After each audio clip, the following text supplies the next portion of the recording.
అందరికీ జై శ్రీరామ్. నేను మీ ఊటుకూరు కాళిందిని. ఈరోజు శ్రీకృష్ణ శతకంలోని 2వ పద్యం చదువుకుందాం. నీవే తల్లివి తండ్రివి, నీవే నా తోడు నీడ, నీవే సఖుడవు, నీవే గురుడవు దైవము, నీవే నా పతియు గతియు నిజముగా కృష్ణ. ఓ శ్రీకృష్ణ, నువ్వే నాకు తల్లివి తండ్రివి, తోడు నీడ కూడా నువ్వే, నా స్నేహితుడు, మంచి స్నేహితుడు కూడా నువ్వే కృష్ణ.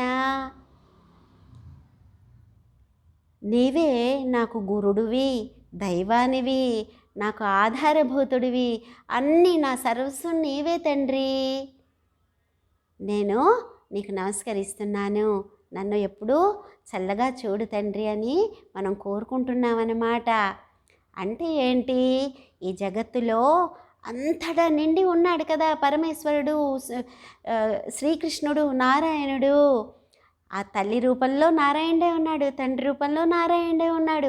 మనకి ఎక్కడి నుంచి ఏ ఉపకారం జరిగినా అన్నిట్లోనూ భగవంతుడే ఆ రూపంలో వచ్చి మనల్ని కరుణిస్తున్నాడు అనమాట. ఆ నమ్మకంతో మనం ఉంటే శ్రీకృష్ణ పరమాత్మ మనల్ని చక్కగా చూస్తూ మనతోనే ఉంటాడు. అలా మనం అందరం కృష్ణుడికి నమస్కారం చేసుకుందాం, సరేనా? ఇంకోసారి ఈ పద్యం చదువుతాను, వినండి. నీవే తల్లివి తండ్రివి, నీవే నా తోడు నీడ, నీవే సఖుడవు, నీవే గురుడవు దైవము, నీవే నా పతియు గతియు నిజముగా కృష్ణ. ఇది నేర్చుకోండి, రేపు కొత్త పద్యంతో మీ ముందుకు వస్తాను. జై శ్రీరామ్. భారత్ మాతాకి జై.